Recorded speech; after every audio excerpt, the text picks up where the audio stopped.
All right, the problem that I'm going to do next is one where we are going to be determining the enthalpy value of a reaction from calorimetry experiment. And so we've done a number of problems. We usually start off calorimetry problems by first learning, well, how do you solve for Q, right? How do you solve for heat that's either being lost or gained? Doesn't matter. That's that Q is equal to MC delta T expression. And then we move on from there to simple calorimetry experiments where we have usually a hot object, like a piece of metal, that's being put into room temperature water. And we're looking at how the temperature changes can give us how much heat is being transferred from the hot metal object to the room temperature water. But in chemistry, those sorts of situations are not what we're really going to be interested in. What we're really going to be interested in is when you have a reaction taking place, can you use this technique of calorimetry to figure out what the enthalpy is for that reaction? Because we've talked a lot about finding theoretical values for enthalpy of a reaction with various different methods, but this is a way to experimentally determine what that enthalpy is. And we have discussed a bunch, in terms of enthalpy being equal to Q when we have constant pressure, and enthalpy being, Q being equal to the change in internal energy when we have a constant volume. We introduced those concepts. We're going to see one of those now in practice with this getting enthalpy from calorimetry. And so I want to walk through first, on here I'm showing the problem that we're going to be doing in the context of this concept. This is example 10 from the chapter 8 thermochemistry packet. We'll talk a little bit more about what this specific problem is setting up in a minute, but before we get there, I want to walk through some of the background for what equations we're going to be using and why we can use those equations and all that jazz. So let's start there. So I'm going to put this out of the way for a second. So enthalpy from calorimetry. Well, let's remember that when we introduced this concept of calorimetry, or really energy exchange in general, we were talking about defining a system versus defining a surroundings. Remember that the relationship between the system and the surroundings is equal but opposite.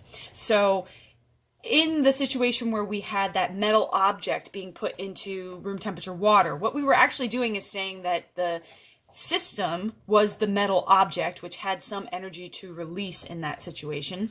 And the water was the surroundings around that object, which was accepting some of that energy. And the energy that we specifically look at with calorimetry, it's the portion that has to do with heat, because all we're measuring is the change in temperature, and that change in temperature is directly going to correlate to this energy as heat, right? Thermal energy, which is what Q refers to. So it's not big E, it's just Q.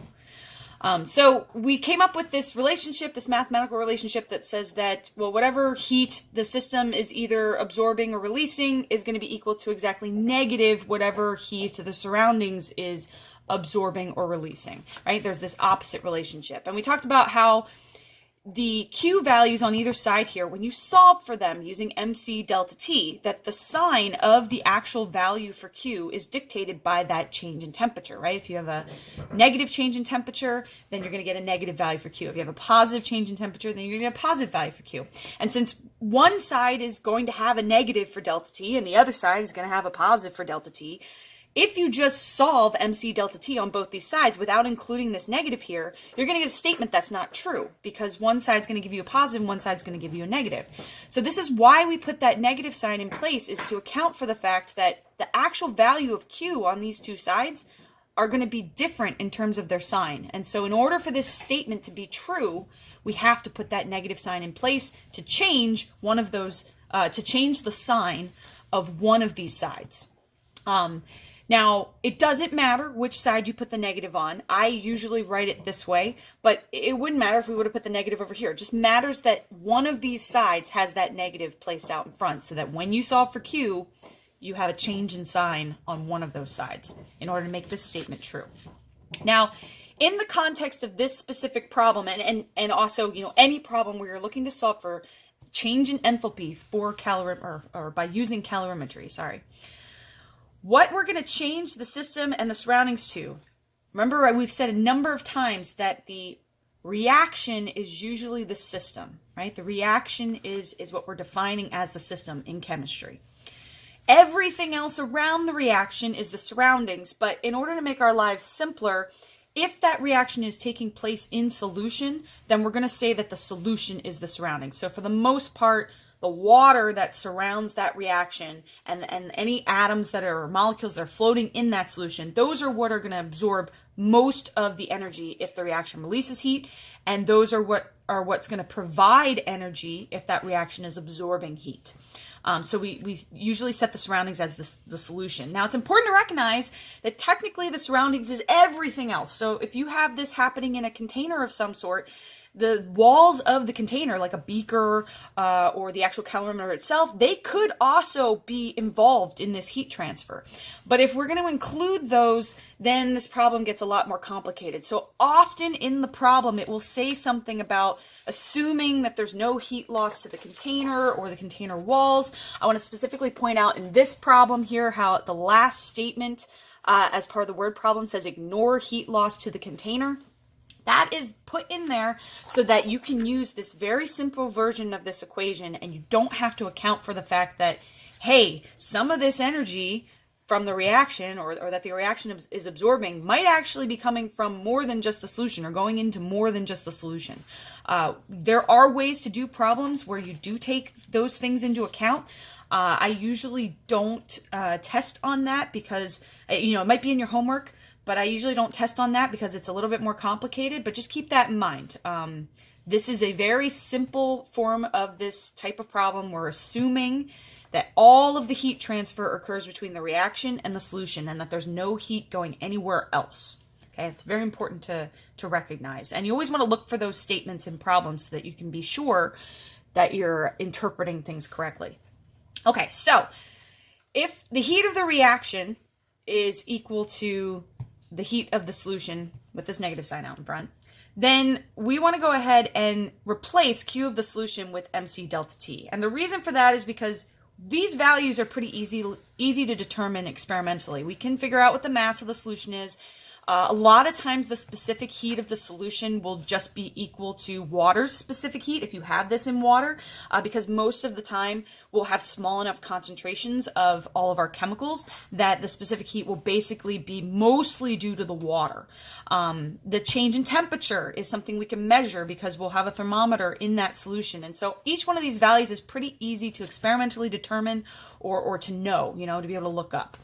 On this side, for Q of the reaction itself isn't really necessarily going to have a mass that's associated with this heat lost, at least not a mass that we would really measure. We definitely don't know what the specific heat of the reaction itself is because the reaction is just generating heat or absorbing heat. It's not something that's dependent necessarily upon, an actual physical object like we had with the metal where there was energy stored as thermal energy in that metal. This is kind of different because this is a chemical energy that's occurring here.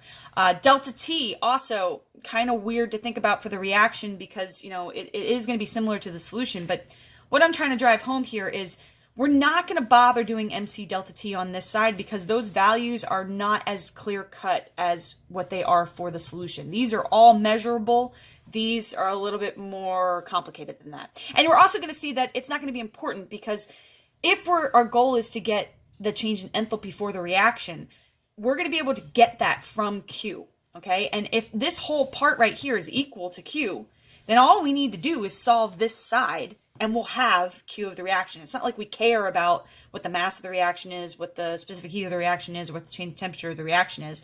If we can solve for Q with this side, we're golden. So the last thing we need to understand here is that, how is it that Q and delta H, how are they going to be related? Well, remember that delta H, or change in enthalpy of a reaction, or change in enthalpy in general, will be equal to the heat transferred when we're at constant pressure. So we can actually set these two values equal to each other under constant pressure conditions. That was one of the things we introduced back when we first talked about enthalpy. Now, why this is at constant pressure, you can think of it two ways. You can think about the fact that in the context of this problem and in most of these types of calorimetry problems where we are not using a bomb calorimeter here, if it doesn't state that a bomb calorimeter is being used, then you assume that it's just a normal calorimeter, and essentially that could just be a beaker with a thermometer in it, right? So these types of calorimeters, they are not sealed up. They are open to atmospheric pressure, and so that is why we have a constant pressure, is because the atmosphere is the pressure that's being applied, and that's not really changing at all.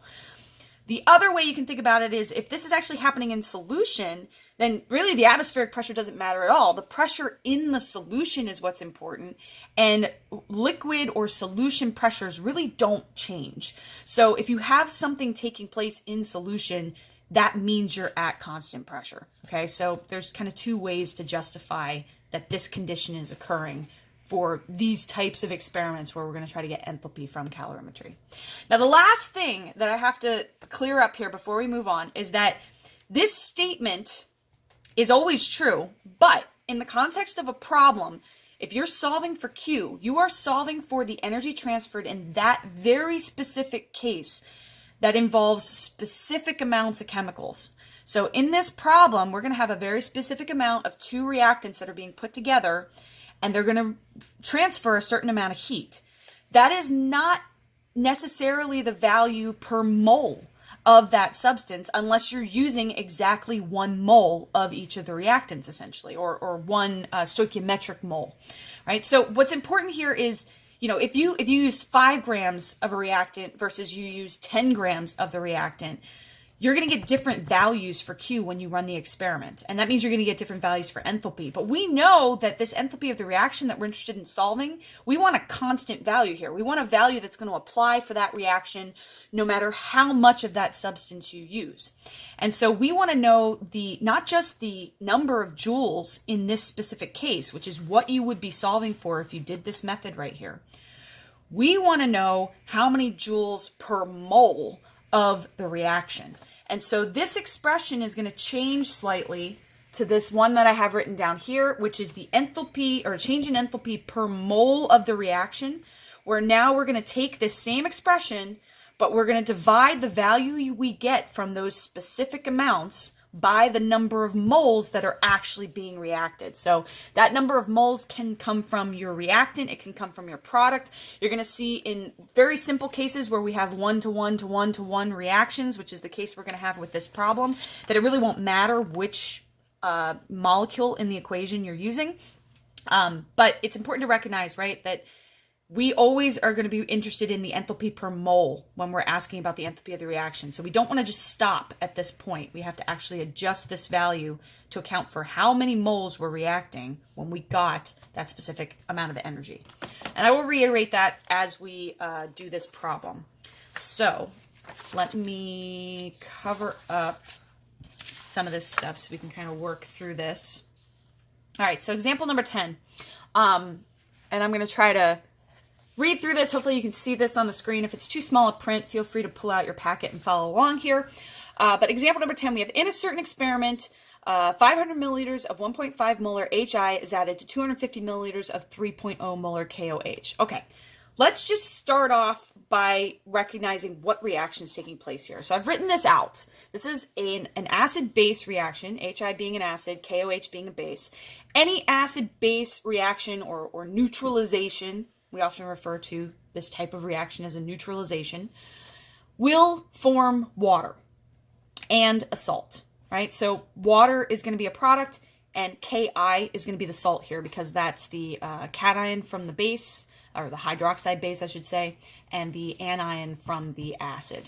Now notice that just figuring out what those products are and writing these all down, this is a very easy stoichiometric problem because it's all 1-to-1 to 1, as I said before, right? All ones out in front in order to balance this equation. What we're interested in is delta H of this reaction, which, since this is a neutralization reaction, you may see this referred to as delta H of neutralization, right? So that's what we're looking to solve. And if you're looking at the problem here, you get down to the end here and it says determine the molar enthalpy of neutralization for this reaction. And molar enthalpy is important there because that's specifically trying to indicate to you that, yes, we want to know what this value is in joules or kilojoules per mole. Okay, so per mole is important here. We don't just want to stop once we solve for the number of joules being transferred. We have to do it per mole. Okay, Let's look at the rest of the details that are taking place in this problem. So I've got a beaker, essentially, that these two solutions are being mixed in. And we're told we have 500 milliliters of 1.5 molar HI, so our one reactant, that's the volume we have, and that's the concentration we have. We've got 250 milliliters of 3 molar KOH, so volume and the concentration that we have. And we're mixing these two things together. Now, in this problem, it doesn't matter a terrible amount that you notice what the total volume is, but I want to point out, keep in mind that you can just add these two volumes together to get what the total volume of the solution is. And in some problems, that may be important. In this one, it's not as important because I'm going to tell you what the mass of this total solution is.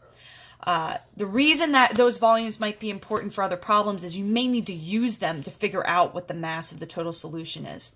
But in this case, I give you the mass. And part of the reason for that is because these concentrations are actually fairly high for this type of problem.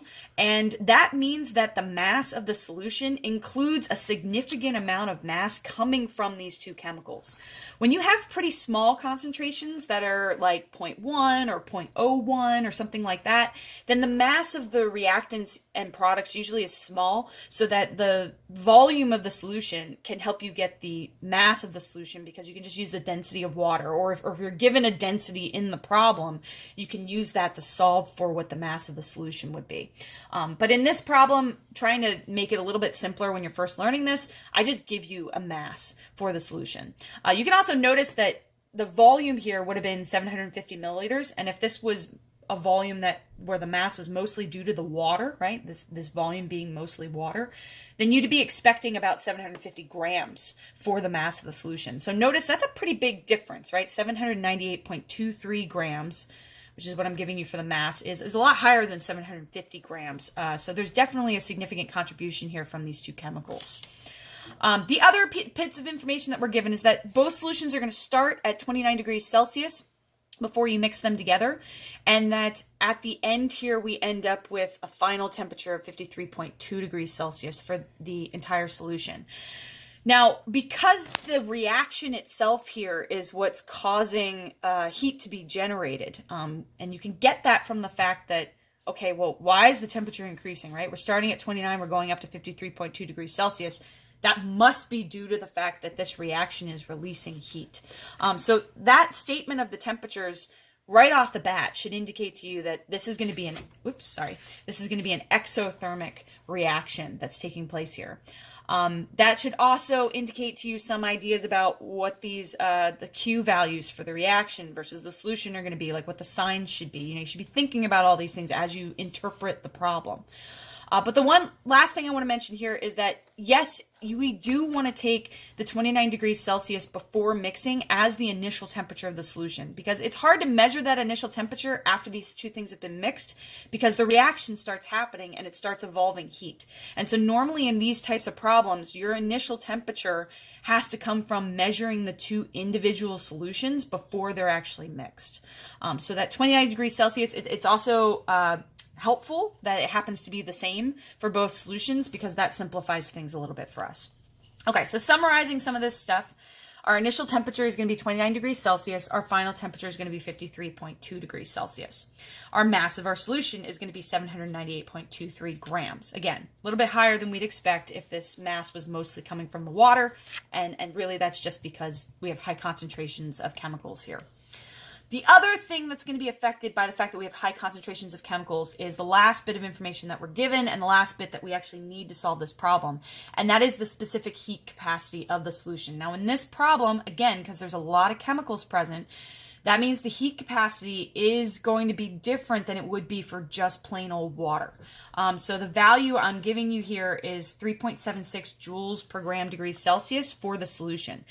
Compare that to pure water, right? Pure water will be 4.184 joules per gram degrees Celsius. And again, if we had smaller concentrations here, 0.1, 0.01, something smaller than that, then we probably would just assume that the heat capacity was the same as water, because most of this solution is made up of water. But if you're given a specific heat for the solution, that's because it's important to factor in the fact that there's other things in the solution just other than water. And if you have a significant amount of those other things, that can drastically change both this mass and this heat capacity.